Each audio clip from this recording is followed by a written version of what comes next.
Back again, back again. This is PWT Talks NXT. I'm your host for the evening, Nate Lindberg. You can check the things I do at natelindberg.com.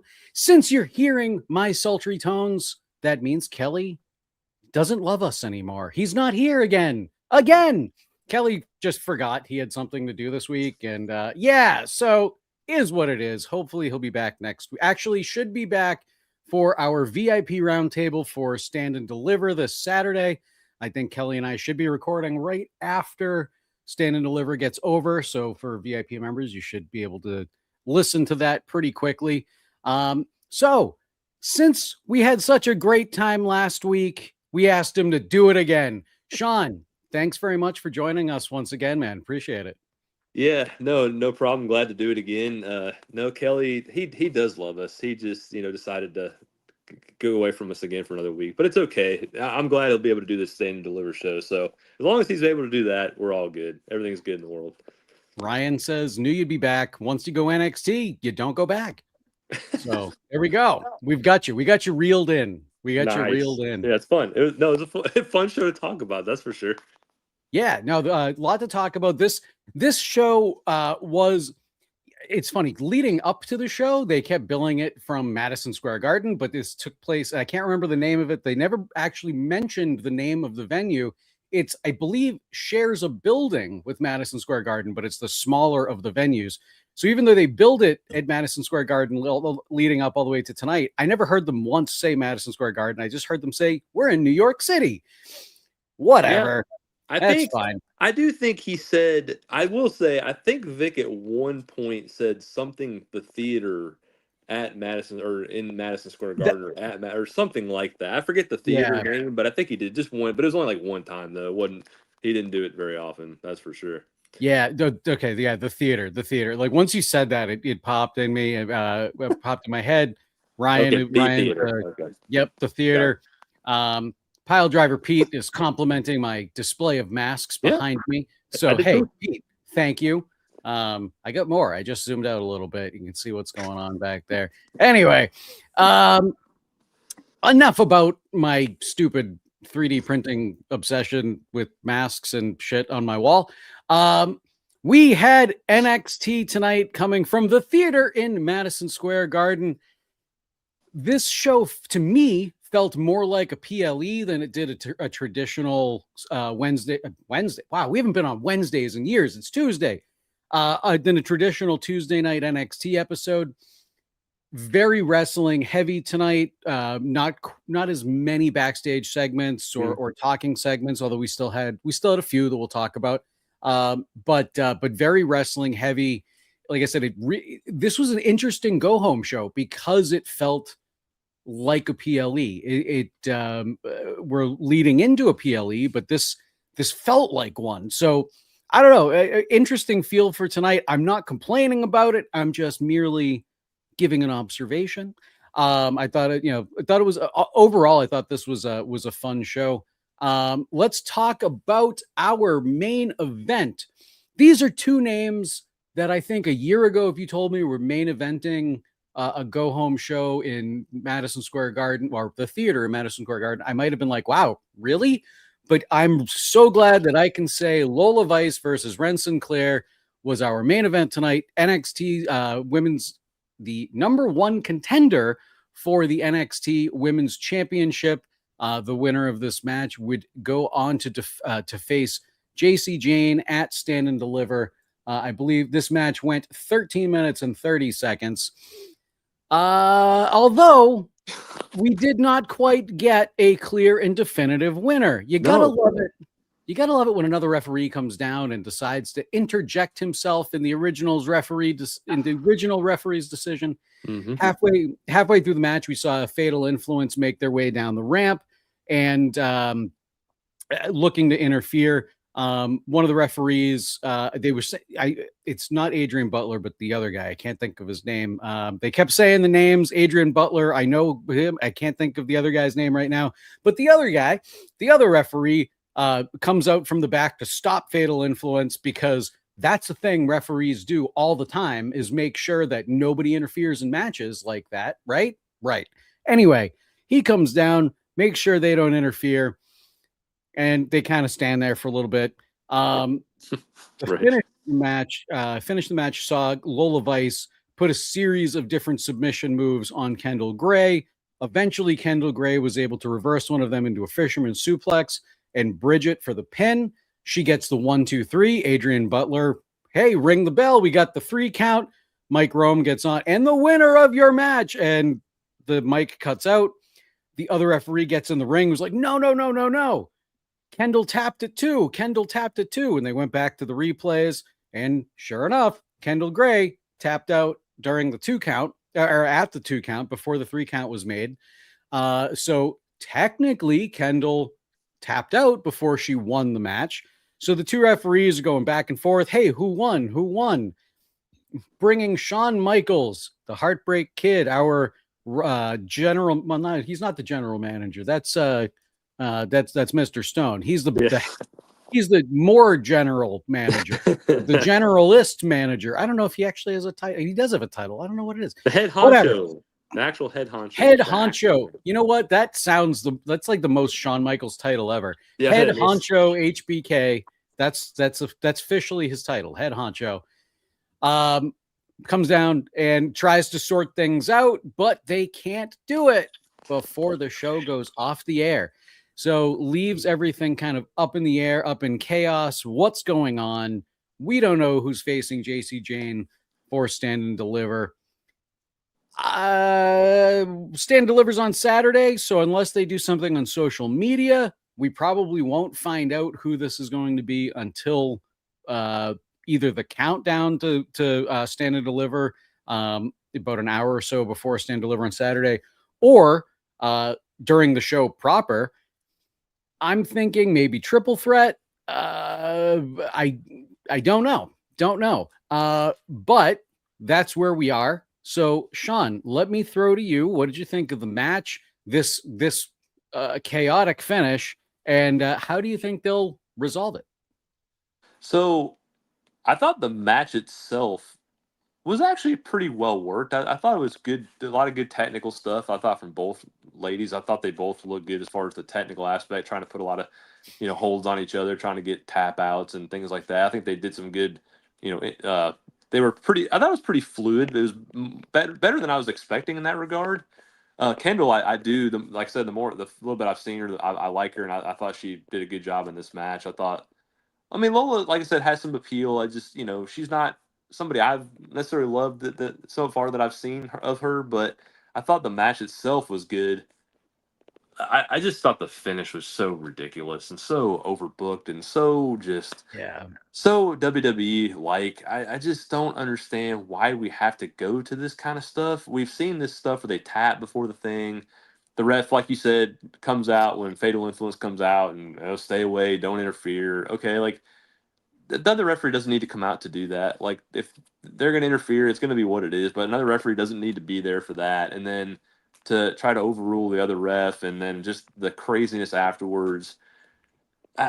It's just I don't know. I don't know why we can't have one definitive winner. We already have a fatal 4-way, which we're going to talk about that later. But have that. Why do we have to have a triple threat in this match, which we're going to have? I mean, they're obviously going to go that route. Yeah. Like, oh, Lola won, but wait, no, Kendall won because she, I just don't know. I just get irritated by those kind of finishes. The match could be great, and then it just ruins it by having these kind of lame cop-out finishes. And it drives me nuts. I just think they need to do better. And Kendall, to me, I think Derek said in the chat, and I agree. I mean, I think we all agree. I think Kendall just has more momentum. I think the fans are more behind her right now. I would have just gone with her to win this match, and she's up and comer. I think Lola's fine for what she's been doing, but I think we want to see Kendall and JC in just a one-on-one straight match, and now we're not going to get that. And that's a bummer, and I just wish they wouldn't have had to go to this finish to do so. I agree. So I will say, all of a sudden the heavens have opened. It started raining, and I'm in the middle of a massive thunderstorm. So all of a sudden I disappear. I'll rejoin on my phone as fast as I possibly can. Cool. But wow, it's all of a sudden just coming. I can't even hear it. It must be really coming down because I can't even hear it. I've got some good noise canceling on this microphone. Nice. But wow. Anyway, I was also a couple people in the chat. We've got Ryan, we've got Derek saying that I kept saying Ren Sinclair instead of Kent. Whoa, that was a thunder! Holy crap! He made up for it, guys. Come on, leave the guy alone. He made up for it. He said Kendall Gray later on. He knew who it was. We all say things. We knew who it was. Come on, Ryan and Derek. It's fine. It's me. I'm gonna misspeak about 17 more times tonight. But no, just saying. I know I've said Ren Sinclair before. I meant Kendall Gray. So just throwing that out there. Yeah, let's go to the chat. So Derek, Kendall Gray is a blue chipper and be a star in the main roster one day. Derek, I've grown tired of this disputed finish in wrestling, but this is a creative, better than usual double finish. So Derek seems to like it. They've done it before. They did this with AJ and Gunther. We've done this before. We don't need this kind of finish. Like, they want us to make excuses for it. No, it was a bad finish. Don't do it. Don't like, oh, it's a creative way to do it. It's a dumb finish. It's a bad finish. We don't need that kind of, just have a definitive winner. We don't need this kind of nonsense where we don't know. Oh, we know what happened. They both technically won, so we're going to go to a triple threat. Don't act like, oh, we don't know what's going to happen. Come on. We know what's going to happen. No, and like, I wouldn't mind something like this if they didn't do it so often. I agree. But I tend to agree. Like, in a bubble, I don't think it was a bad finish, but looking at it macro, across both NXT and WWE, they do this way, way, way too often. Where, and I know for me and for a lot of people, at least in the chat and listening, whatnot, we would have loved to just see a clean finish for Kendall Gray. But, I guess they want to get more people on the show, more paydays and things whatever, it's fine. But that's kind of, I guess it's kind of where we're at. Ryan coming in saying that it's crazy she's only in her second year as a pro wrestler. I'm assuming talking about Kendall Gray, which is crazy. Kendall is so good. And she was good a year and a half ago. Like when she first started showing up in NXT before Evolve, because like she showed up in NXT a handful of times before Evolve came back under the WWE banner. And she was really good. So like it's insane to me how good she is for how little experience she has. It's amazing. Let's see. Cool. So anyway, Derek coming in saying it's going to be it's obviously be a triple threat, Vice versus Gray for the women, or sorry, Jane versus Vice versus Gray for the NXT women's title. Absolutely. And I'm pretty sure. So that was our main event. Little chaotic. I think the match itself was fantastic. Yeah, it was a good match. Oh, I see why I kept saying Ren Sinclair. In my notes, I wrote Lola versus Ren Sinclair. Oh my god! Well, oh my god! All right. Well, that's great. Anyway, there we go. All right, we'll keep moving on. Let's go back a little bit. Jasper Troy versus Keanu Carver. This is less of a traditional match and more kind of two giant big wrecking balls getting thrown into the same ring. Carver jumped Troy before the bell. Briggs was pretty irritated as the referee, and the whole thing kind of felt a little unstable, chaotic right from the get-go. Troy got a monster spot by slamming Carver through the broadcast table, and also kind of staring. Keanu Carver was staring down Booker T before Troy put him through the table. Where are my notes? Then he made the mistake of shoving Briggs, who gave him a big boot to the face. Carver capitalized with the running power slam for the win. And then because apparently Briggs can't just not include himself in things, he decided to attack Troy after in the middle of the match, allowing Keanu Carver to pick up the win. So I don't think this made Jasper Troy look good. I don't really think this made Keanu Carver look good. It kind of worked for Josh Briggs, making him kind of sort of look good. But this was weird. Then a little bit later on, we saw Mr. Stone was getting interviewed by Sarah Schreiber talking about, yeah, I know, my dog just came running. He hears all the thunder and he's terrified. Keanu Carver comes in while Mr. Stone's getting interviewed about a mixed 10-person tag, Birthright versus Hank and Tank, Ren Sinclair, Eli Knight, and Shiloh Hill. That'll be on the countdown. Keanu Carver comes in and says he wants Briggs. Then Stone turns this into a triple threat made for next week, not for Stand and Deliver, but for TV next week. Yeah, I don't really know what to say about this match. Like, it wasn't bad. I think I'm not sure if this was Jasper Troy's longest match or not, but it was certainly up there for him. And I think they went about this okay. The finish is really what left me scratching my head a little bit. Because like I said, I don't feel like it behooves either Carver or Troy, who they're trying to really push as these two like monster type heels. Well, I say monster heels, two monsters, Carver being the heel, Troy seemingly leading babyface, which I think is a terrible idea, but whatever. And then, Josh Briggs kind of interjects himself here, and he's been so defined down the card over the years that, I mean, he's been a solid hand, but he's not going out there winning matches. He's not on TV every week. And now he goes out there as the special referee and leaves these two guys in the ring. So, it makes sense to go into a triple threat. Interesting. I don't think it belongs on Stand and Deliver. So whatever, I guess they still need to build TV for next week. Mm-hmm. But yeah, I'm a little like thumbs in the middle for me on this one. Like I said, wasn't a bad match in and of itself, but I think a little, I'm going to say overbooked. And Ryan, I did forget to mention, Ryan just pointed out, Troy did push Josh Briggs, which led Josh Briggs to attack him. So I don't think I did say that. That is an important detail that I left out. Troy pushed him after a 2 count that he didn't agree with.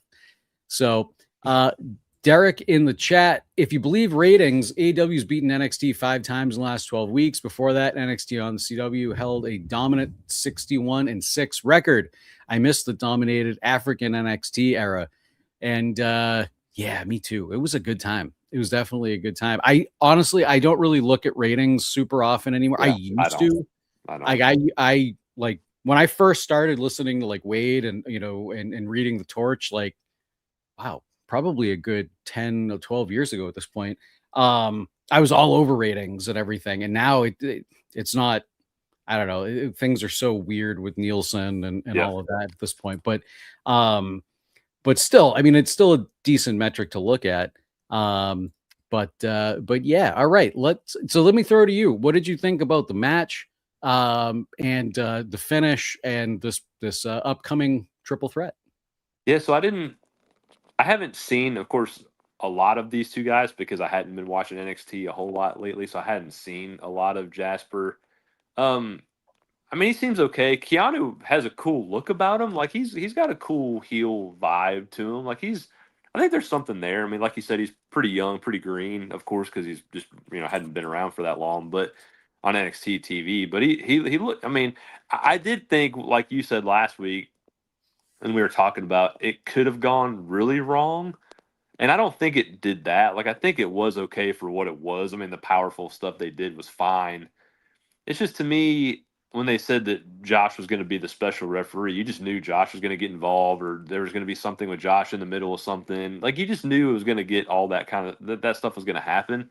So when Troy pushed him, but then even if they push a ref, usually they don't react that way. But of course, Briggs is going to react that way because he's a wrestler, so he's going to come back at Troy. And then Keanu got the win, which was fine. It was a cool power slam, and the match itself wasn't that bad. It just wasn't very long. It just, there wasn't a whole lot to it. But then Briggs kind of beating them both down just kind of seemed weird if you're wanting one of the guys to look strong. They both didn't really, because Briggs ended up looking the strongest. So I don't know what that means or where they're leaning going into the out hereafter. But I thought it was fine. It just was kind of overbooked. Briggs getting involved, you just knew it was going to happen, so I kind of took away from it a little bit. But the match itself could have been a lot worse, and it actually wasn't that bad. So I mean, I'll give him that. I mean, it was fine. But Keanu has something there as a heel. I think he's got a cool. There's something about him that I did kind of like seeing this, and the the who was that in the stands? Was that a wrestler or so it was supposed to be a fan. I'm assuming it's a plant. Could be a local wrestler, somebody from the performance center, something. I didn't recognize him, but I'm assuming he was a plant. Yeah, but that was interesting too, and they made it sound like, oh my gosh, he's shoving a fan. Like, what is going on here? But so that was interesting too. I was like, but I thought to myself, okay, that's probably just a plant. But it made it a little more interesting when Troy ended up, kind of turning the tables there at the beginning. But yeah, no, it was okay. But like you said, a little overbooked, and Briggs I don't think should be stronger than the two of them. But would be remiss if I didn't say hello to our 30+ year senior VIP member, Brian Alston. Hey Brian, how we doing? Man. All right. No, I'm like you said, we talked about this last week. This match could have really gone sideways because these guys are both a little green. Jasper Troy a bit more so than Keanu Carver. But I think they pulled it off. Yeah. So yeah, I definitely need to give them credit there. It's really the finish that, and I guess that's kind of the theme of the night so far. The finish, is kind of what was a little left to be desired for me anyway. But Ryan pointing out that Earl Hebner used to push wrestlers back in the day when he would get pushed. Earl was one of the few. I'll never forget that clip of him pushing Triple H back and actually making Triple H bump. I think it was after Raw had gone off the air one night. But yeah, like oh man, Earl was the greatest. Like he was great. I did love Earl. You can't not love Earl in his matches. In WWE Hall of Fame inductee, Bad News Brown was the original Crash Out, but he's grown to like Derek has grown to like Keanu Carver. Let's see. Yeah, and I'd agree with that. Did you see Luca Crucifino resurfaced and evolve as a DJ? Oh my God, no, I did not see that. Obviously, wow. I haven't been keeping up with Evolve. There's only so much time in the week. Yes. So I did not see that, but now we know what happened to Luca Crucifino. So there we go. Luca, what have you made yourself into? Oh, I know. Or what have they made you into, I should say. I guess it's them making you into that, but I guess he figured maybe a DJ would make more money than a law degree. Maybe. Well, you know what? Not everybody makes the greatest life choices. So there we go. That's very true. Anyway, let's keep moving on. We had Jada Parker versus Kalani Jordan. Jordan. I don't know why it came out Jordan. Kalani Jordan. I think for me, this was the match of the night. These two have some amazing chemistry together. Kalani has gotten one up on Jada Parker for seemingly months at this point. I don't know exactly how long the feud's been going on, but for a while, Jada hasn't really been able to secure a good, solid win, not just over Kalani, but seemingly in some time. And finally, Jada Parker picks up the win here tonight. This one, there was a commercial break that kind of swallowed up a good chunk of the action. So if you're not watching on Netflix with the most premium tier version, you didn't get to see a big chunk of this match. Yeah. But you didn't miss much. They were just working during commercial. So yeah, like I said, I think this was probably my match of the night. They went out with a lot of fire here. Jada really, really, really needed a win. We've been talking about that now for weeks and weeks. So I'm really glad to see that finally happened. Kalani could have probably used a win too, but Jada really, really needed this. Kalani, where she obviously is a heel, she could talk her way out of it, next week or even at Stand Deliver, whatever. and kind of get her heat back. But I think this is a real big feather in Jada's cap for this, and I'm hoping this might be a bit of a, I don't want to say them strapping a rocket to her, because I don't think that'll necessarily happen. 1 second, I need to yell at my dog. He's got an infection in his paw from stepping on something outside, and he's going nuts on it right now, and I can't let him do that. Anyway, so I'm like I said, I think I forgot what I was saying, but I got it back. I'm hoping this is going to be a bit of a push for Jada, maybe, to get her into the North American title scene, or even the NXT women's title, or maybe even a call up, because we've been talking for over a year now how ready she is to be up on the main roster. So I'm hoping this leads to bigger and better things for Jada, rather than kind of putting other people over. But let me throw to you, Sean, on Kalani and Jada. Yeah, no, I mean, all the matches I thought were, pretty. I mean, this was probably the best. I mean, the Lola Kendall match I thought was, overall pretty good till the terrible finish. So this was better because it had a clean finish. So that was great. Love that.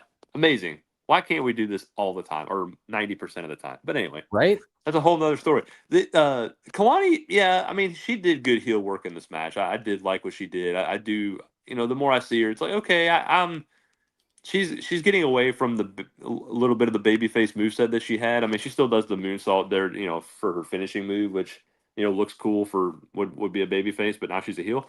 But I mean, it's cool. Jada, just that deja vu. I haven't got to see it as much as because I haven't seen her as much as I'd like to, because I haven't watched NXT a lot, and it sucks because Jada's one of the few people that I've seen highlights of, and I do really like. I'm with everybody. I think she's a star in the making. So to see that live in a match was cool. Like, that looked really cool. I just enjoyed. I mean, it looked great. So the match was good. Jada needed the win for sure, because even though she's ready for the main roster, I don't think they're ready to move her up there quite yet. So I think for a feud like this, that you said has been going on for a little while, like, I think she needed to get a big win, and so it was good to see her get that. I'm curious where they go with her next, on NXT, but yeah, she's just got that. I mean, and the crowd was just into the show. I felt like this was, I mean, obviously a bigger crowd, but I felt like it was more into stuff tonight than it was last week. The crowd in Florida just didn't seem like they were into it much last week, but this one felt energized. They felt excited. They were into what was going on, but they were into Jada big time. So good win for her. Good match. Well worked. The Deja Vu looked great. Yes, absolutely. I think it did. Like I said, really, really happy for Jada here. And like I said, hoping this leads to bigger and better things. Brian is on his way out because he's on the West Coast, and NXT is just starting. Doesn't want spoilers, but at least came in to say hi. So I'm glad you did. Always good to. Well, I was going to say always nice to see you, but I mean, it is always nice to see you. But I didn't see you. Always nice to talk to you. So good to hear from you. Hear from you. Yeah, that's probably what I was looking for. It's been a day. It has been a very long day. Amen, dude. Agreed. We had in the middle of our show, it actually happened after the Jada match. I was going backwards and I skipped over it. We had our contract signing in our mid-show main event slot. Tony D'Angelo, Ricky Saints, Ethan Page, and Joe Hendry, along with Mr. Stone, leading the contract signing. This basically went pretty much how every other contract signing goes. Everybody kind of has a moment to get their stuff in on the mic and cut down everybody else and explain why they're the ones that's going to win. Of course, somebody's got to go through the table, and this time there were two. Tony D'Angelo was the last one to speak, and he's the one that winds up starting the brawl. It looked like it was going to be Tony and Joe Hendry to put both Ethan and Ricky through the table, but it turns out Ethan Page was able to reverse Joe Hendry and put Joe through the table. Tony put Ricky through the table. Turns out that it turns into a bit of a brawl between between Ethan and Tony. And there was a pull apart from the refs, and that's kind of how the segment ended. It was after the pull apart. This was fine. There was nothing wrong with this segment at all. Very paint by numbers as far as I'm concerned. I think what Tony D'Angelo said, was probably, I think, the strongest argument. One of the things he said is he's the only NXT homegrown talent in this match. He bleeds NXT. NXT's in his veins. Everybody else that is in this main event or this NXT title match, this fatal 4-way coming up at Stand and Deliver, Joe Hendry, Indies and TNA, Mike Santana, TNA, Ricky Saints, AEW, so they weren't necessarily homegrown NXT talent. And not that I think you need to be homegrown NXT talent to win the NXT championship by any stretch of imagination, but I thought it was a good touch for Tony D'Angelo to bring it up. And I think it also got maybe a little bit more sympathy because he's saying he's the only one that hasn't held that title yet. Everybody else has. So, he is, I think, the quote underdog coming into this match, although there's a big part of me that thinks he may wind up dethroning Joe Hendry as the NXT champion. Though Joe's run is still pretty new. So, we're not that far into his title run yet. So I don't know. There's that, but then just the story they've been telling with Tony D'Angelo leading up to this, Tony came back with 2 goals, and one of those goals was to take out Dark State, which he did, even though they're still standing. But he did what he said he was going to do and beat Dark State. And now, is he going to do what he says he's going to do and win the NXT title? That's the question. We'll find out at Stand and Deliver. So, Sean, let me throw to you on this. And what are your predictions for this match for Stand and Deliver? I thought, that's the thing for me, I guess, with contract signings overall is they're just so, again, we just see them all the time. I don't know. To me, they just get so boring because they're just kind of the same thing. It's just, like you said, we're here to get our stuff in. We're here to say I thought most of what they said was fine. The more I'm seeing the interaction with Ricky and Ethan, the more it does kind of crack me up when they were backstage coming through or back before the break where they were like, oh, you go, no, you go, and then they run into each other. I was cracking up in that, and then of course for the contract, Ricky has it and they both grab it, and he's like, no, you do it, you go first, no, you go. I mean, it's kind of lame, but I was cracking up. I thought it was kind of funny. I did enjoy that. I thought Joe, he seemed more serious tonight, which I like. I mean, if this is the Joe Hendry as a champion that I'm gonna see, I want to see at least this kind of Joe Hendry, somebody that's at least wants the title, wants to regain it, not regain it. He's already got it. He can't regain something he already has. He's gonna keep it. He wants to hold on to it. This is something that means the world to him. It's like he's passionate about holding on to it. It was fine for what he said. It was good. I mean, he was talking about how much it means to him, and so that was cool. Ricky and Ethan doing their heel shtick, which was good. I mean, it was fine. Again, nothing wrong with it, nothing bad. Tony D'Angelo was good. I just think it feels kind of forced when Tony gets done speaking, and then he says, Mr. Stone, you might want to get out of the ring, and then he even said, how these things go. I just was like, really? I don't know if I like that. And then he just gets up and slams his head. It's like, I don't know. I don't think we had to have physicality here. I get that you want to have a little bit of it, but it's just contract signings. Again, I would rather them mix it up somehow. I'm not saying I know the way to do it. I'm just saying I don't love contract signings. Every time we have a title match, we got to have a signing of a contract between the 2, 3, or in this case, 4 people. Yep. And as Tony D'Angelo pointed out, how these go. Somebody's going through a table. So like I said, I think that there was nothing wrong with the segment other than the fact that they do this all the time. Yes. Sorry, can I talk about who wins too? Sorry, I didn't get to bring Nope, that not up. allowed. It's a podcast. We're not supposed to talk. Right. So I'm torn too because I'm with you what you said. I think they are on a story arc with Tony D'Angelo. I think they're behind him. I like what they've done with him since he turned since he did the not mafia gimmick, what he's doing with this reiteration of him. But yeah, it's so early in Joe's reign. I just feel like they would want to get a little more out of it than just have him lose a four-way match. Now you can say if he loses a four-way match, it doesn't hurt you because I mean, he doesn't have to get pinned to lose it, which is true.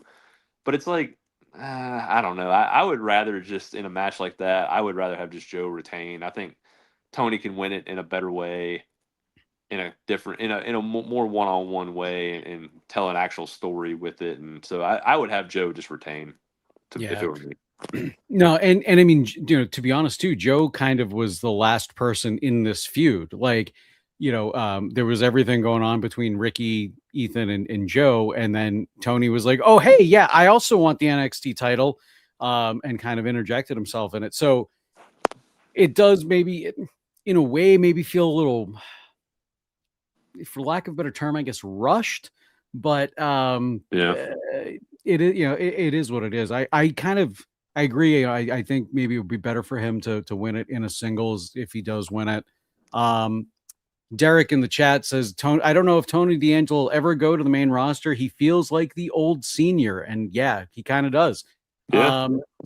Whoops. Brian says, I think Tony D has to win. Derek also says, and Derek, I share these sentiments as an unabashed Joe Hendry fan. I've been unimpressed with Joe Hendry as NXT champion. Hendry was great as the TNA guy, showing up at the Rumble and WrestleMania, and also making random cameo appearances on NXT. But now that he's a full-time NXT star, it feels like the luster's worn off, and it really kind of does. I think NXT and TNA were very smart to capitalize on the viral success that Joe Hendry had with mostly his theme song, but also a bunch of other clips that went viral of his online.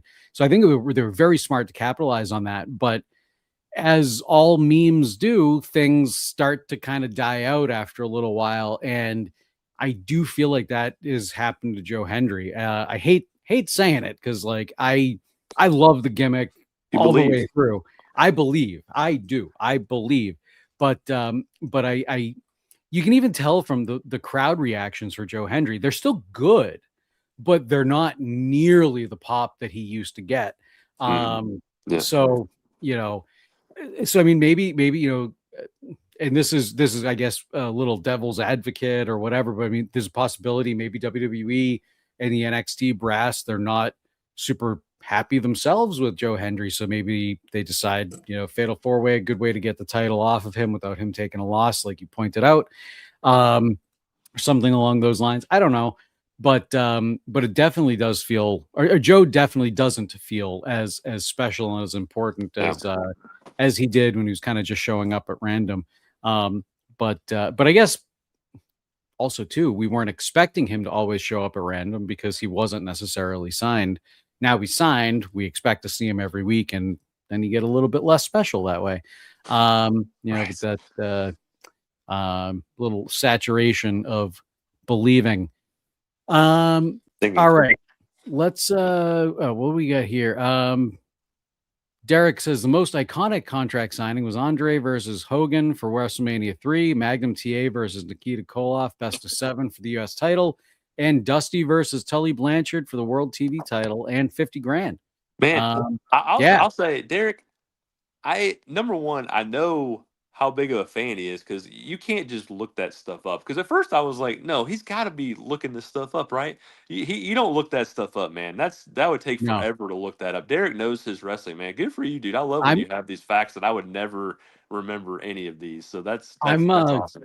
I'm kind of convinced that Derek and Ryan and a few others in the chat, they have every Wikipedia entry for wrestling just memorized in their brain somehow. I mean, I know some Um, stuff, but dang, I don't know anything to that nature. Like that's just right? impressive, man. No, and it's weird because I feel like I can spout off random like wrestling trivia and things like that. But then I come here and I am put to shame time and time again by the chat. So I love it. I'm not complaining about it. I love Nope. it. So I hate being the smartest person in the room. You never learn things that way. So there we go.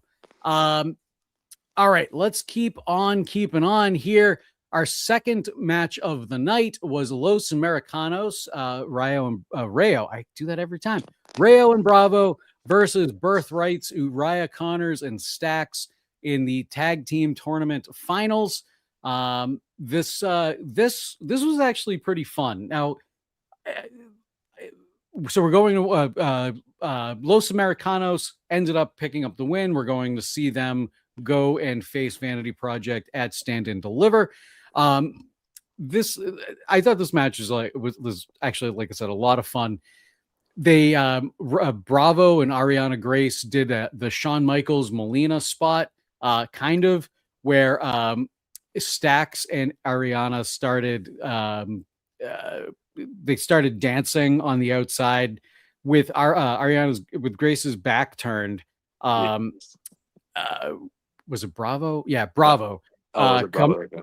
Yeah, comes out of the ring and attacks Stax. Oh, I didn't say that. I didn't say that. Oh, right. No, I didn't say that. I don't know who that is. I didn't. I have no idea. Pete Dunne and Tyler, but they're not in the company anymore, right? But yeah, attacks Stax while Grace's back is turned, and then starts dancing with her with her back turned, and she turns around and she's all like, "What?" Very reminiscent of the Shawn Michaels Melina spot that happened well when Shawn Michaels and Melina were on the roster together back in probably 07, 08, something like that. And it's been replicated a few other times since then, but it was an interesting take on it. I liked it. Shiloh Hill comes out with the chair, winds up scaring off the rest of Birthright, so they weren't out there to make any distractions. So it looked like we were going to get a fair fight here, but it's Los Americanos. It ain't going to be a fair fight. El Grande Americano makes his way to the ring, distracts the referee, and Bravo and Rayo. Kaiser? Oh, wait. Oh, sorry. Oh, him? yeah. Oh, no, I don't know. No. Kaiser. We weren't talking about Imperium or Gunther. No. Yeah, that's long gone. Why am I bringing him up? Sorry. Okay, back to scheduled programming. Exactly. And anyway, Rayo and Bravo put the plates in their masks. We saw Bravo give the headbutt with the plate to Uriah Connors and pick up the win. A lot going on here, a lot of moving parts, but Los Americanos are so entertaining. They really are. I mean, the entire faction, I think, is personally so entertaining. It's great that they can play heels over here. They're massive faces down in AAA. And even though they're heels here, they are getting cheered because they are so entertaining. So I think this was a lot of fun. And like I said, Los Americanos, they pick up the win. They will be going to face Vanity Project at Stand and Deliver. And I am so glad that we're going to be able to see Vanity Project Stand and Deliver. I've mentioned it a bunch of times on the show now, but Ricky Smokes, he's a local guy from my area. Seen him quite a bit on the indies. So it's just, not only is it really cool for me to actually see him in NXT, but now he's NXT Tag Team Champion. He's going to Stand and Deliver.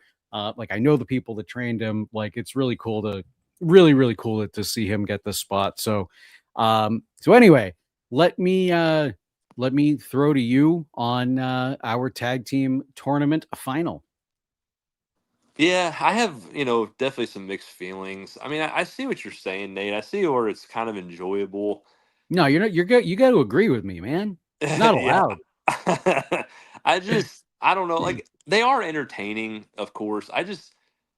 I'm getting kind of tired of the entertaining heels that like we want to cheer, but like they're cheating to win, and I don't know if I like it. I mean, and I'm gonna say their names because it is we know it's Pete and Tyler, but they're doing a good Wait, job in what? their role. I mean, I like them, obviously. I think they're fun. I just, when you have matches like this, they're trying to do that because it's like, okay, the crowd wants to root for somebody because they're technically all four heels, in the match. And so, like, who are we supposed to root for? Like, we got to root for somebody. So we'll have these guys be entertaining and be fun.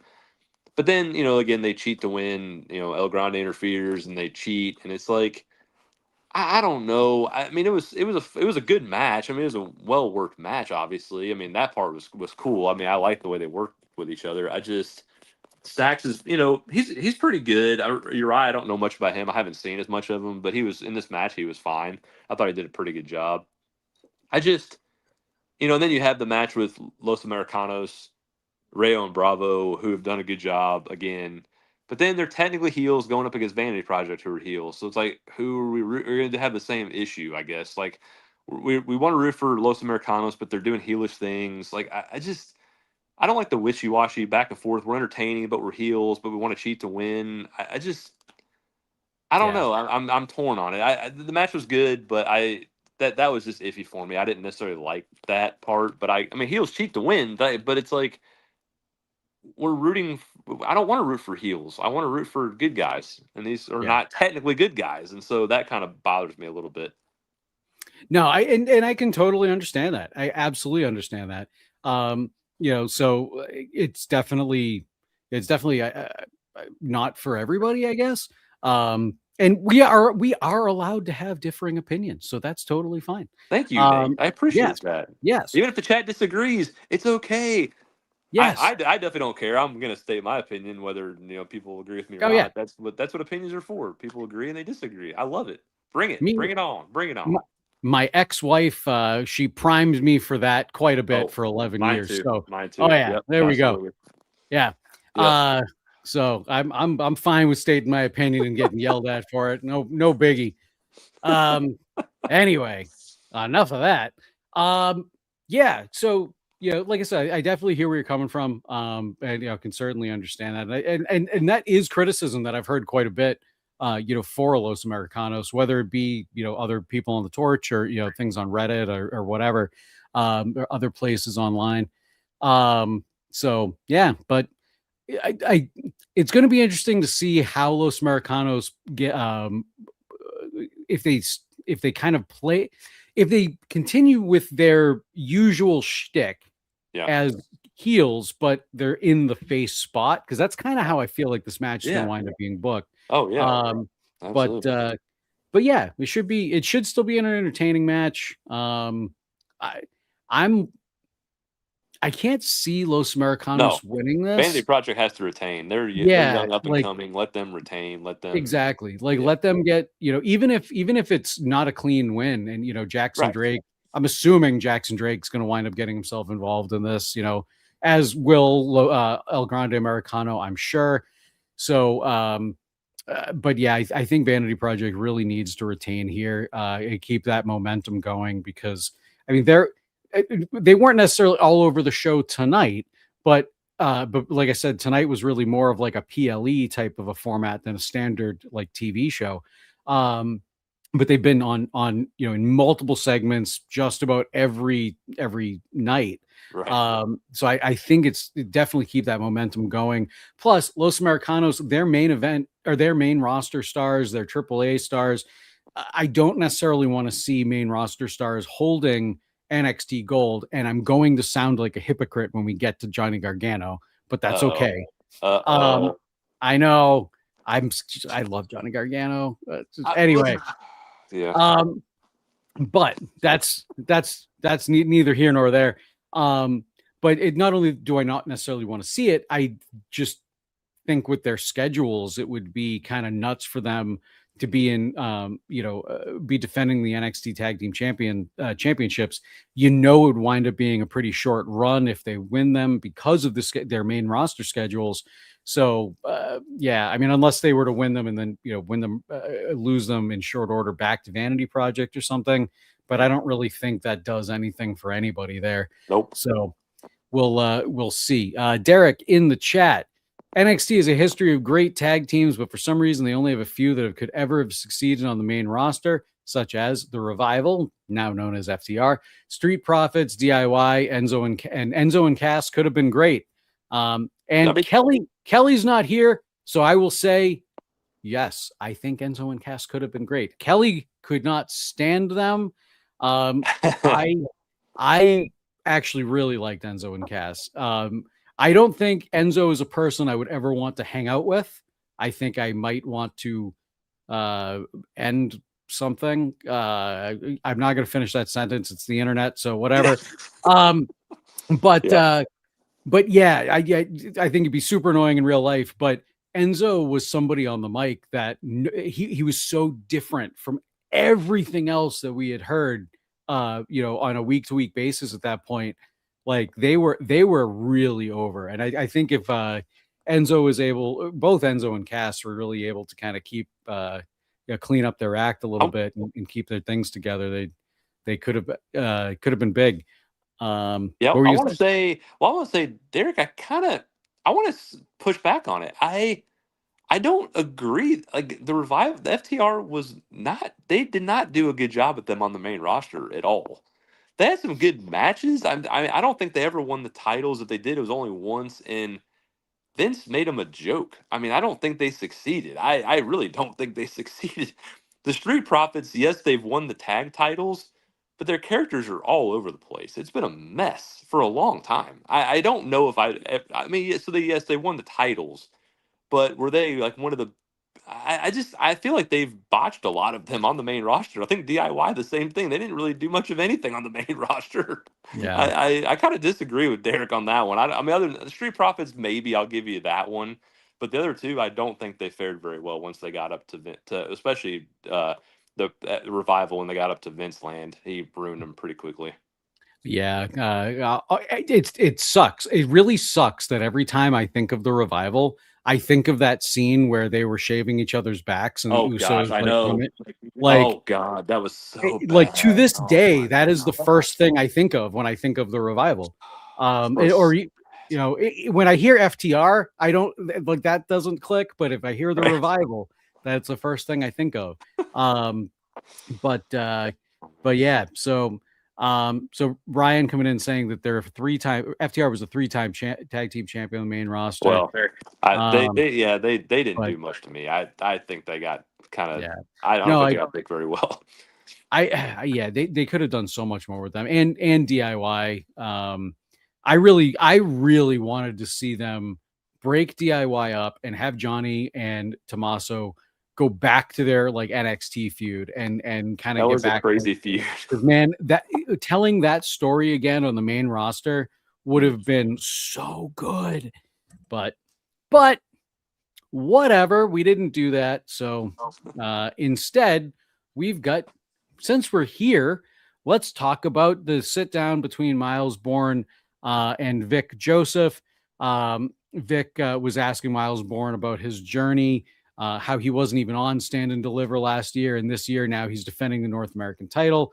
Miles talks about how everything he's overcome. He says thank you to the NQCC for getting him to the point that he was at. And he also gives thanks to Ethan Page because Ethan Page kind of talked to him a little bit and made him realize that he needed a bit more of an edge to him in order to capture NXT Gold, which he did wind up having a bit more of an edge to him once leading up to the match, or he did win. So there's that. Johnny Gargano winds up kind of moseying on in, still looking somewhat disheveled. He'd clearly grown his beard out a little bit, hasn't trimmed it up or anything. Hair a little bit. Wouldn't even say it was a mess, but it wasn't styled like he normally has it. It kind of looked like he probably just like rolled out of bed. And he basically sits down and he says before there was Stand and Deliver, there were takeovers. I was known as Johnny Takeover. And in so many words, basically said, I'm hoping Johnny Takeover comes back for Stand and Deliver. Because he's like, this feud between you and I isn't personal, but that is personal. He's pointing at the North American Championship, and talking about how much that means to him. And if he's able to, what did I write down? If he was able to win it, if he wins, he'll become the man that he needs to be. He'll be able to take that title back to SmackDown, be the man that he needs to be. The Johnny Gargano fan in me wants to see him win this match so bad, and I love Miles Bourne, so I'm torn a little bit there, but yeah, the Johnny Gargano fan in me wants to see him win this so bad. The PWTorch podcaster, analyst, whatever you want to call me, side of me says, yeah, it ain't happening. That's absolutely not happening. Miles Bourne is going to retain. Johnny Gargano, main roster star. So for a lot of reasons that I mentioned about Los Americanos and their schedule and everything, I don't think it would necessarily work for Johnny. Now, I could potentially see him winning, giving him a little bit of a token run, a feel-good run for long-term NXT fans, a way to get Johnny kind of out of this funk and that he's been in, the sad Johnny gimmick he's been in for a while now, and hopefully give him some luster back on the main roster, a new character arc to kind of sink his teeth into, and hopefully do bigger and better things. But I think the chances of that happening are kind of slim. And I do think that Miles is going to retain after a pretty well fought battle from Johnny Gargano. So let me throw to you. What did you think of this segment, and what is your prediction for the North American title? I still think it was a little like Miles Bourne sounded, I liked, he was cool and the way his promo was good. I just thought it was weird. I understand like you're trying to thank, Ethan for giving you an edge, but like, I don't know, like he's a heel still. Like, I don't know why you'd be thanking a heel for getting your edge. I guess you could do it. It just seemed a little weird when he was saying it from him. It just seemed kind of weird. I think it was more of I think it's kind of one of these things. He's like, well, I want to thank Ethan Page for doing this because it's something that could almost get under Ethan Page's skin. Like, okay, you told me something. Yeah. You told me something that allowed me to get one up on you. Oh, okay. Yeah. That's how I interpreted it. Anyway. No, I like that. That makes sense. So that would make more. If that's what he's going for, that makes total sense. And then here's my thing. And we brought it up last week, obviously, in the match. Like, Nate, I'm with you, dude. I love Johnny just as much as you do. I'm a fan, my friend. I'm a fan. No, like, he was coming out the way he came out, and then, like, oh, I hope you get to see. I hope you get to see, like, he should be like, you're going to get to see this, and it's going to be great. And he's like, I hope. And yes, the match I think is going to be great. I think it's going to be, Ryan said, and I agree. I think it's going to be Miles' best match he's probably had on, because it's Johnny Gargano. You can't have a bad match with Johnny Gargano, Johnny Wrestling. I think it's going to be a great match. But like you said, I just, with the way he's been booked, I just can't. Johnny just doesn't need to win the North American title back. He's already won it when he was in NXT. There's just no reason for him to win it. I don't see him staying in NXT, but if he does, it's okay, because at least maybe this match will get him officially, even if he loses, that they'll have him sink his teeth maybe into something else, I guess. Something else in NXT, you mean? Yeah, I hope so, because on the main roster, he's already been ruined. I don't think he can even come back, and do anything good on the main roster. I think it's been so bad that it's hard to come back from it. So, but I think the match will be great. Miles has to win. He's the guy you're moving forward with. He's the younger guy. I just think he needs to win it and kind of keep this thing going. But I hope the match stand and deliver. I hope they stand, and I hope they deliver, because it could be really, really good. I see what you did there.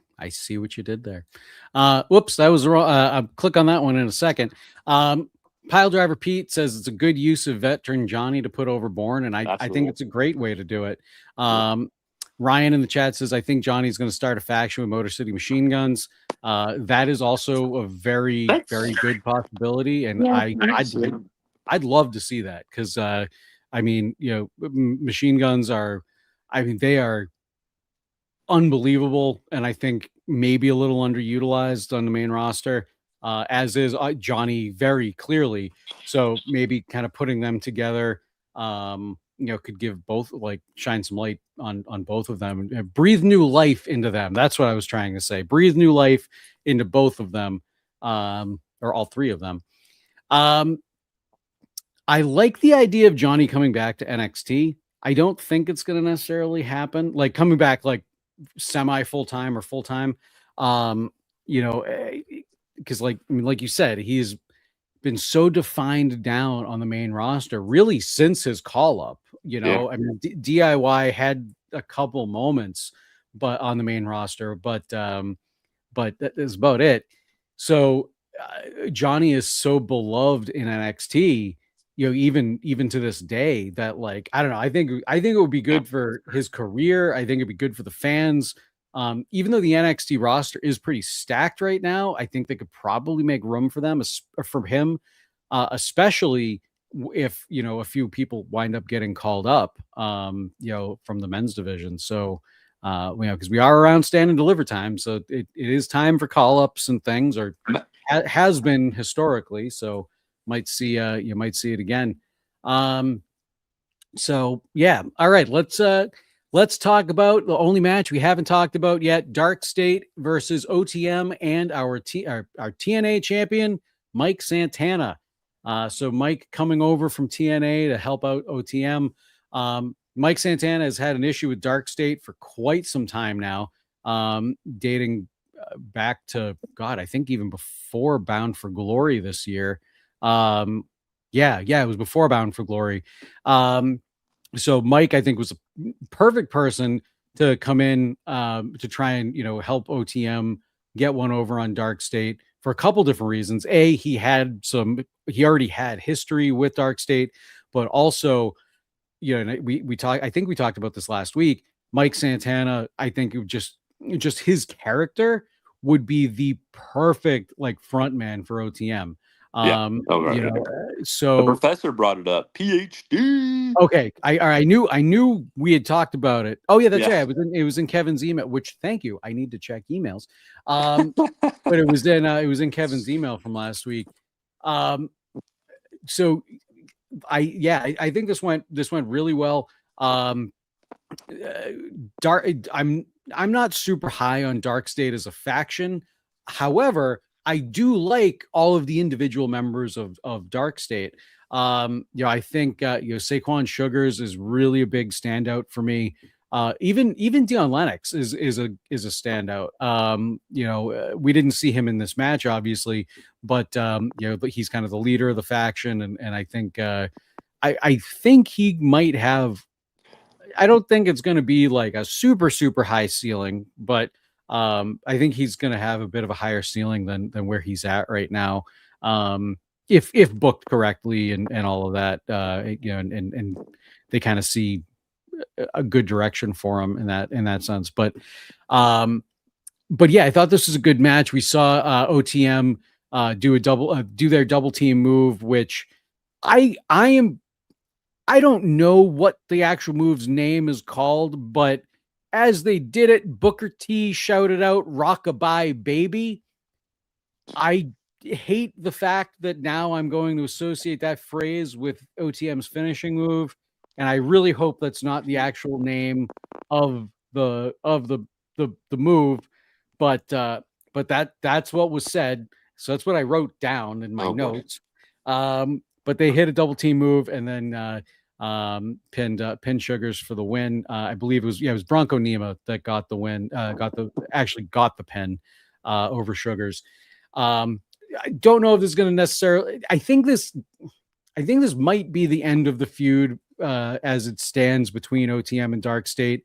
We saw a segment a little bit later on where Dion Lennox was pissed about losing this match, about losing the NXT championship, the tag team championships, and about losing his opportunity to wrestle for the NXT title.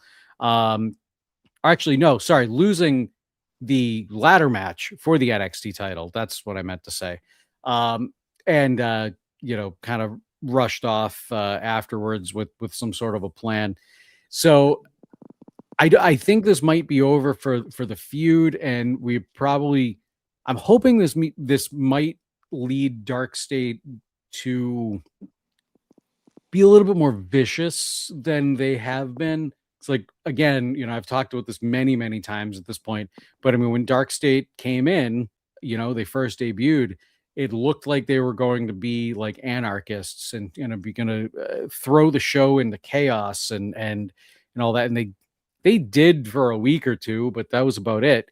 And then they've kind of just, I don't know if they've been floating around because they've been prominently featured, but they've been losing matches. We've talked a lot about who are each individual member of Dark State. They've done some to a few things to kind of help us get a little bit more out of each character and kind of understand their story a bit more. But but I overall, I don't feel like Dark State was the success that maybe NXT wanted them to be. So maybe this might be a bit of a reset for them, and we'll see them be a little bit more vicious down the line. I'm not sure. But let me throw to you on our opening match of the night. So again, I haven't seen as much, especially I saw Dark State when they first came in. I didn't like that at all, the way they came in. I just, we're gonna have masks, we're gonna do terror and anarchy and stuff. I'm like, nah, that's not my we kind were of calling thing. them like Retribution 2.0. Exactly, which yeah. And so, I mean, I haven't seen them a lot since they've taken off the mask and shown kind of who they are. And I mean, I think so. I can't say enough about them. I mean, Osiris has a cool look to him. It's like it's cool. I mean, but I haven't. Again, I can't say it. I have a big opinion because I haven't seen a lot of them. Deion Lennox, I mean, there's something there, but he's okay. And Sugars, I really haven't seen a lot of him. But yeah, I mean, the match was good. I mean, the match was well worked. I liked it. I thought they all had a good job. They all got to shine. Santana, I love Mike Santana as well. I think he's done a great job in TNA, and I mean, even when he was in AEW, I liked what he did there for a little bit. They just didn't do much with it. So TNA, I think they've done a good job of, even though he lost the title for no reason, but at least he got it back, so that's good. And then, yeah, I mean, Nemo and Price have something. I like their vibe. They got a cool vibe to them. I mean, they seem cool. Like that they're in the face role. Cool. Booker T. And I was telling, I don't think I told you, but I I do listen to Booker T because I'm a Booker T fan as a person. Like I love him. He's just like I said. I know some people are just. I mean, I know Goodfellow has said in the chat many times he enjoys him. I try to drown him out. Honestly, I try not to really think about it too much because he just says random off the cuff things that I'm just like, yeah, I don't need to hear that. I'll let Vic do his thing and Booker will say stuff here or there and I'll probably get a chuckle here or there, but I'm like, yeah, I try to drown it out as much as I can, and that's just me personally. I mean, he cracks me up. I mean, he's fun, but man, he doesn't do much. It's funny. It's funny you say that. So, like, sidebar. I was talking to Jobin, who's hosted the show with me a couple times now, during the night, and one of the like Booker T. I think he was talking about Keanu Carver, and he was like, "Do I want to give him the benefit of the doubt?" And the way that he said that, it meshed like into one word. And I said, like, I said to Joe, I'm like, I didn't know that was one word. I thought that was an entire sentence. So yeah, I hear what you're saying. Booker T, I love Booker T as a wrestler, as a human being, but sometimes on commentary, man, it's just not great. It's just not great. It's not. It's sad because it was fun because when Wade was in NXT, like he was so good, and it was like, man, this is great. And then you go to Booker T, and you think, okay, well, this might go south quickly, and it went south pretty quickly. But and here we are 3 years later. I know. But the good match though, good opening match. OTM has something for sure. I like they got cool vibes, so I think they're doing a good job with them so far. So I'm interested to see where they go next. Hopefully I'll be able to continue to watch more and kind of see where they go. But yeah, I like them. They got the good look to them. Derek coming in saying Booker T is in unk mode now. Not always a fan of his commentary, but I've grown to like him. And it's weird because like I give Booker T a lot of shit on the show for things he says, but like I don't hate him on commentary like I used to. Like his some of the stupid things that he says they've kind of grown on me. Like when he sings along to Joe Hendry's theme, like at first I was like, no, don't. And now I'm kind of like, it's just book being book, like whatever, Oh, you when know? his music stopped tonight, and he's like, oh, and he's like wanting to start again. He's like, oh, shut. Oh, Yeah, he's I like, oh, did that's crack up fucking on cute. that. Yeah, you know, but Oh, man. cool. All right, so those are the matches of the night. Let's talk about the rise and fall of Zaruka. We had a really well done video package showcasing basically the entirety of the Zaruka run leading up to the turn from Zarya on Solruka, that spear a few weeks ago during the segment with Fatal Influence, and beyond. The whole package led up to actually even their face to face last week. I thought it was very well done, and it is a good way to kind of recap everything for for those who may have not may have just started watching NXT, or in Sean's case, somebody that was watching NXT and kind of fell off for a little while. I think it was a very good recap for that feud, especially considering how long it went. I mean that this story has been going on for well over a year now. I mean that one of the talking points last week, when Sol and Zarya were face to face, was that Zarya got pushed by Sol off the ladder last year in Stand and Deliver, meaning she couldn't go and win the North American Championship. Sol did. So uh, was it? Yeah, I think it was Sol at one. But regardless, they talked about Yeah. that. So it was well over a year that this has been going on. So I think it was a great recap. Afterwards, it cut to Fatal Influence. JC Jane looks at the other two and says something along the lines of, "I'm glad we don't have their problems, or we don't have those type of problems in this group," something along those lines. And um, Lainey Reed, she like wholeheartedly agreed, but Fallon Henley looked at JC Jane and was like, "Oh Mm, yeah," and then as soon as JC turned her head, you could see mm. Fallon roll her eyes. Yeah. Very subtle. If you didn't Yep. notice it, if you weren't looking at her, you might not have We, noticed it. we noticed it. But We absolutely noticed we it. noticed it. We noticed it. So I'm and we've kind of seen some of those cracks already start to form between Fallon Henley and JC Jane, where Fallon doesn't necessarily want to be the sidekick anymore. So I'm almost wondering if Fallon winds up costing JC Jane the title at Stand and Deliver. Although it all depends on how they're going to book the women's match, as we talked about to open the show, how they're going to book the women's title match. But yeah, anything on the rise and fall of Zaruka and the Fatal Influence spot? No, I thought it was obviously a well done thing. Again, everything they showed from what I can remember of the package was them being friends, like them being close, like them being. I mean, nothing would make. I've heard things where they're like, oh, this wasn't like, oh, Soul wasn't always being nice to Zarya, but everything I saw here showed Soul being a good friend to Zarya. I mean, again, the ladder match, yes, she pushed her off, but it's every woman for themselves. I mean, that's what they're trying to do. Like they're trying to win the match. Like she's not going to be like, "Hey, Zarya, go crawl up the ladder and win the match." Like I mean, you're both trying to win. Like that's the whole goal. Even if you're both good people, you're both trying to win. Like that's what it's all about is winning. And so I don't I don't blame Soul for that. I don't think she's a bad person for that. I don't think she. Now, of course, Zori is going to turn it around and be a heel and be like, no, I mean, I'm jealous and all that, which I get, and that's what we were talking about last week. I liked it. I don't. Was there anything that you remember from this feud where, because if there are times where Soul was being mean to Zarya, I can understand, even more Zarya's point of view, like coming back at her, being like, oh, you're just trying to hold me down, blah blah blah, all that kind of stuff. the video package tonight showed nothing of that. It was all like them being close. I don't. Yeah. If you watch that video package, you're just like, okay, Zarya is jealous, but it went into what they said last week, which I thought was a good promo back and forth between the two.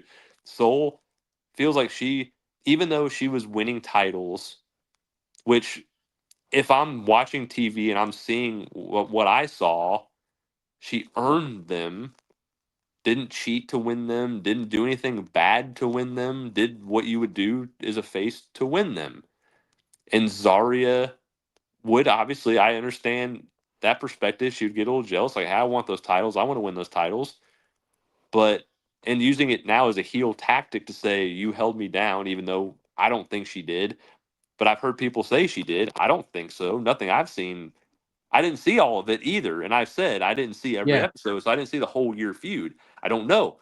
Correct me if they have, but I haven't seen anything of that. And nothing that they've done in the video packages has shown me that. So I'm with Soul on this. I feel for Soul in this situation. And I thought it was well done video package to show their feud and their history, but nothing to me other than Zarya getting jealous because she doesn't have titles and Soul did is why this feud's happening, and she turned on her. That I think is like maybe my one complaint about the video package, because it didn't, like, obviously you can't take a year's worth of a feud and condense it into Right. one video package, right? Yeah. But there were so many different nuances through the course of this feud where Sol Ruka thought about herself and her career over Zarya. Now, Okay. That's looking fair. at it from Soul's point of view, she's like, okay, I've got these opportunities, I'm going to take them, and probably expects her best friend to be excited for her. But looking at it from Zarya's point of view, it was, okay, she's kind of putting her career over the tag team. And I was going to say kind of like Nathan Frazier and Axiom. I don't know if you were watching a lot of that, but it was a very similar vibe with Nathan Frazier and Axiom in Okay. NXT. I saw some. I saw a little. Yeah. So it's one of these things where I feel like both of them, both of their perception, both of their realities are correct. Like Soul, I don't think ever did anything intentionally to try and hurt Zarya's career. As far as Soul's concerned, she did everything that she thought she could to help Zarya, as well as, still try to push her own career along. Yeah. Right. But Zarya's reality is everything that Soul did was kind of selfish. And there's certainly a middle ground, in between. Absolutely. But it's one of these, if you're paying attention to like all of the nuances throughout the course of the feud, you could definitely have a lot of sympathy for Zarya. Right. And Which you is could not also, what you're wanting. and you can also have a lot of sympathy for Soul. And I actually do think that they want that sympathy on Zarya, because of the way that the feud is kind of shaken out.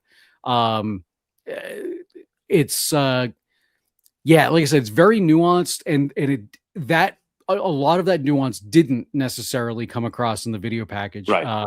Right. It did kind of frame Soul, or sorry, Zarya as being a bit more jealous of Soul, than Soul kind of inadvertently, I guess, not doing the right thing for the friendship is, I guess, the best way I can put it.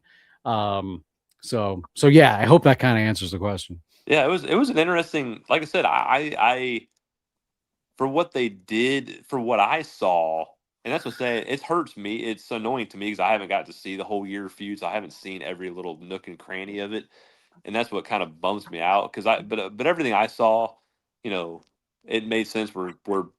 I saw where both were coming from, and that makes it compelling, in a good way. But the problem is, you want the babyface to feel like they're doing all the right things, and the heel gets jealous, and you have a jealous heel, and that's I see where people can get frustrated by that a little bit, but I thought it was compelling. I like what they've done, and I think the match is going to be great.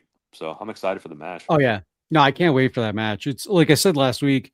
I think that match is my most anticipated for Stand and Deliver. Because like the feud has just been going on for so long, and I've it's been going on for so long that I was very invested in it. Then I was like, okay, when is this over? And then I got very invested in it again. So yeah. All right, let's we got two more things to talk about before we're out of here. We had a segment between with Eli Knight, Sean Legacy, Elio LaFleur, and Hank and Tank, all talking backstage. Elio reveals that with his shoulder injury, he's going to be out for approximately 6 months. So he needs to relinquish the Speed Championship that he unfortunately just won. So there will be an I believe he said next week there's going to be a tournament starting to crown a new champion. Yep.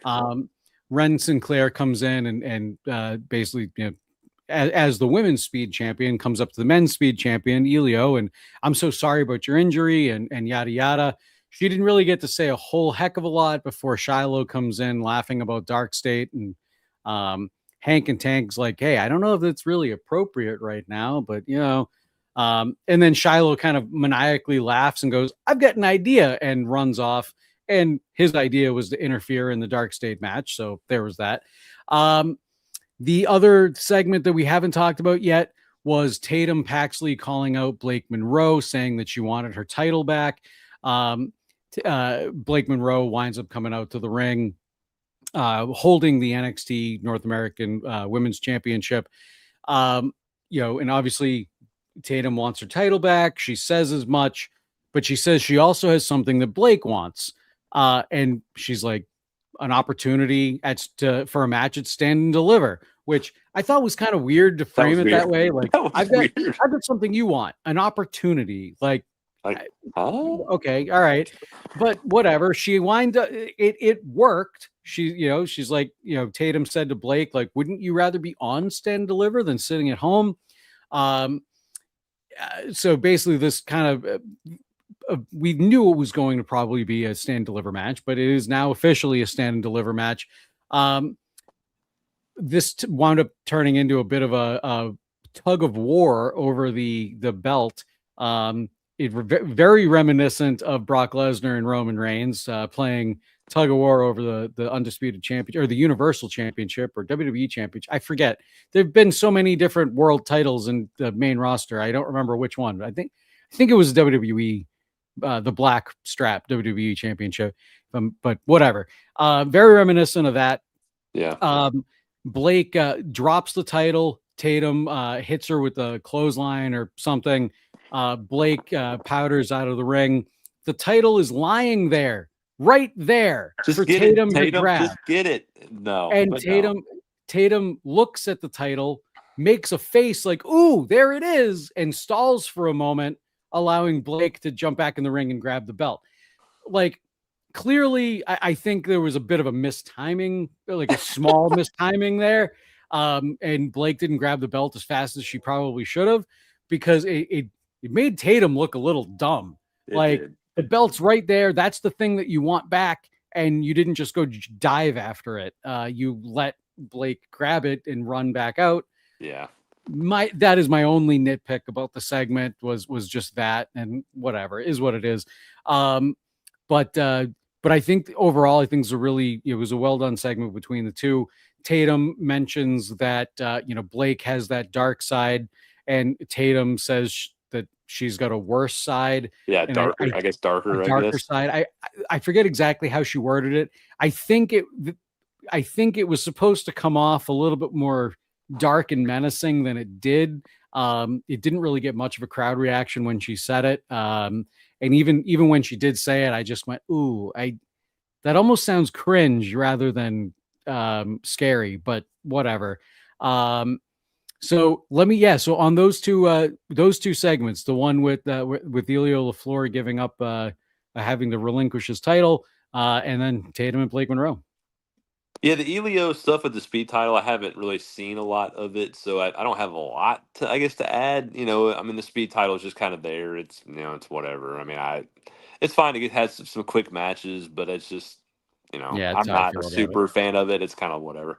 The Tatum Blake, I mean, the promo segment was okay. It was fine. I mean, Tatum said some kind of stuff that it made me kind of like what, and the crowd wasn't as behind her as I thought they were. I mean, I've heard and I believe it. Like the fans are really behind her, but I didn't feel like they were like really behind her tonight. Like I thought they would be. Like I thought they'd get really like just yelling and screaming with her, and they were like they liked her, but it wasn't like oh my gosh she's like super over. But I think she's on the right track. I think she is, but. Blake is good. I mean, she was good in her role. I thought Tatum did say some weird stuff in the promo. The dark, I'm darker, and yeah, I got something better for you, an opportunity, and it's like, what? I mean, I don't know. It was fine, but I mean, the match I think is going to be good. I mean, I don't know where they go in this either because I think Blake has. I really like Blake a lot. I think she's got so much. She's so good in the ring, and I think she's got I guess they're trying to figure out this character still. I think with her, so that's interesting. But I feel like with Tatum winning the title, I it's like assume that Tatum's gonna retain and get the title back. But I really want to know what they're gonna do with Blake because I feel like she's she has lost a lot, correct? That I remember. And if she loses this match to Tatum, it's not that she can't come back from it because I think I mean, she's really good in the ring. I think they really do like her a lot. They want to get behind her. Man, I wonder where they go. Like this match is intriguing to me. I'm really curious who wins this match because I really don't know, but I'm assuming Tatum does because I think the fans are behind her. But Blake needs to get some wins too. So I'm intrigued to see where they go with this. All right. And I think with that, that's going to bring us to the end of our show tonight. Like I said earlier, I'm Nate Lindberg. You can check the things I do at natelindberg.com. Sean, thank you very much for joining us again tonight. Who are you? Uh, I'm Sean Plichta from Murfreesboro, Tennessee. Back in the old days, I was on all the time. I still try to get on as much as I can.